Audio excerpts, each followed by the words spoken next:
So, I've noticed there isn't a really good beginner's guide for Yu-Gi-Oh! So we'll be starting off with the basics and we'll be moving on to the more advanced stuff as time goes on. But first things first, uh, Yu-Gi-Oh! Every single card in Yu-Gi-Oh! Can be categorized as one of three types of cards. We have our monster cards, and then we have our spell cards, and then we have our trap cards. And every player has a main deck and an extra deck. The extra deck consists of only monsters, and there is a category for these monsters. Specifically, they are extra deck monsters, and they have a certain way of being summoned from the extra deck. So don't worry about that too much right now. We'll start with the most basic of basics. So first off, both players at the start of every one of their turns will have a normal summon, and the normal summon is not carried over. So let's say on turn 1, if I don't normal summon, I will not get 2 normal summons on my next turn. So every single turn, a player will get 1 normal summon on their turn. And monsters level 4 or below can be normal summoned with no cost, but a card level 5, for example, would require a tribute. Cards level 5 and 6 require 1 tribute to normal summon. Cards that are level 7 or higher require 2 tributes. And that's about all you need to know about monsters for now. So then we have our spell cards. So we'll just, alright, so if you set a card, specifically a spell card, a normal spell, you can still activate it on the same turn. However, if you were to set a quick play spell, like for example double or nothing, you would not be able to activate it for the rest of the turn. However, you would be able to activate it on your opponent's next turn, or in this case just the next turn. And traps are similar, but not quite. Traps cannot be activated until they're set for 1 turn, so you must set a trap and then activate it the next turn. Of course, this is just in general, though. You can also, of course, just activate your quick play spell without setting it first, and that is perfectly fine. So there are several categories of extra deck monsters which we will cover later, and their summoning conditions. So during the first turn, you're not allowed to enter the battle phase, therefore you cannot do damage to your opponent. You can only set up your board. So as mentioned before, both players have 1 normal summon per turn, and as you can see that number on the left right here, over here, so that number 1 is the amount of normal summons you have per turn. However, you are not actually limited in the amount of special summons you can do per turn. So for example, we'll special summon ZS Ascended Sage here, we'll special summon ZS Arm Sage here, and boom, we still have our normal summon, and that was 2 special summons. So we'll just normal summon our copy of Summoner's Mock here. Then we'll use Summoner's Mock's effect. And then we'll discard this, and we'll special summon, I guess. Doesn't really matter. Our copy of Utopic Onomatopoeia, and then we can special summon Zubababa, Gajo, Gagagako. Bang. Just like that. And when we end the turn here, our opponent will draw a card every turn after the first turn. When it is the start of your turn, you will draw 1 card. And to win the duel, you simply have to lower your opponent to 0 life points, or you can meet an alternative win condition. There are some other win conditions, such as when your opponent can no longer draw, it is considered your win, or if you can no longer draw, it is considered your opponent's win.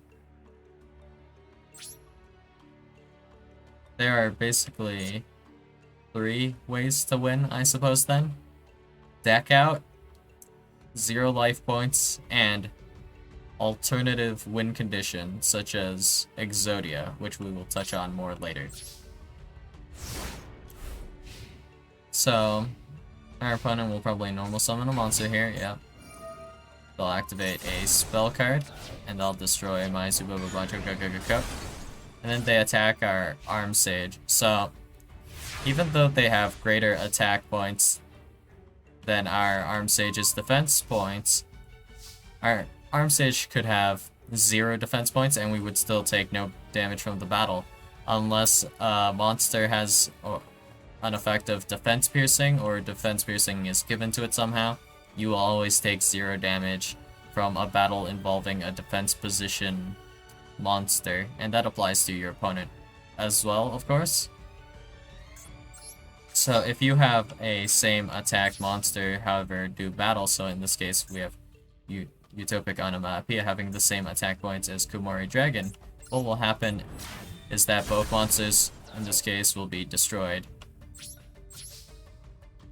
So we will set our card here, Halfway to Forever. The effect here, as you can see, is target 2 monsters in your graveyard, special summon both. And yeah, we can, well, to summarize it, we can activate the effect of Halfway to Forever, but we cannot activate Halfway to Forever yet. Since it is a trap card, we will have to set it for a turn, and then on the following turn, we can activate it. So, draw phase, you draw 1 card, whatever. So, now that we have Halfway to Forever active, since it's the next turn now, we can activate it anytime on our turn or our opponent's turn. So, we'll turn Chain back. Our opponent. Okay. They attack us. So we can activate, as you could see, we can activate our trap card whenever we wanted there. Because we meet the condition to activate it, we can activate it in the draw, standby, main, battle, main 2, or end phase. And you can activate cards in any of those steps technically. However, for example though, you cannot normal summon during the battle phase. You can only do it during the main phases. So anyways, we'll now activate Halfway to Forever. We'll pick these 2. ZS Armed Sage. ZS Ascended Sage. And then we will XYZ summon into Utopia. And then this will give us, well, this will allow us to activate both of our ZS Sage's effects. So this will allow us to add from our deck to our hand a copy of Zexal Weapon and rank up magic. So we'll just do that. And as you can see in the battle phase, I cannot actually activate the effect of Zexal Force or Astro Strike. So we'll finish the battle here. And our opponent's monster is destroyed. So when a monster is destroyed by battle like this, so we have 1,000 more attack points than their Blackline Fire Dragon that was in attack position. So we deal the excess damage to their life points. And now, as you can see, after we go back to main phase 2, we can activate the effect of our Summoner Monk now, our Astro Strike, and our Rank Up Magic Zexal Force. This is because these are technically not quick effects, which I will explain in the next video, but basically, these effects are not quick effects, therefore they cannot be activated outside of the main phase, and they cannot be activated on top of each other. So, I will activate Rank Up Magic Zexal Force here. And I will target Utopia, and this will allow me to rank up Utopia. So we'll keep it simple. Alright, so now we can also activate our Asura Strike, and its effect is to equip to basically a Utopia monster. So then we'll go ahead and pass turn. Alright. And now we have Unicorn Spear as well. So then I will attach this, and I will activate Leo Utopia's Ultimate Leo Utopia Race effect. Don't worry about it too much, and then we'll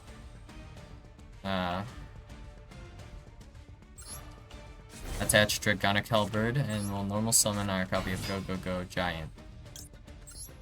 We'll just activate this effect for fun. It doesn't really matter here, but whatever.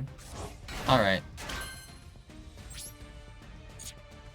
So we'll put Summoner Monk to attack, and we will summon a copy of Utopia here.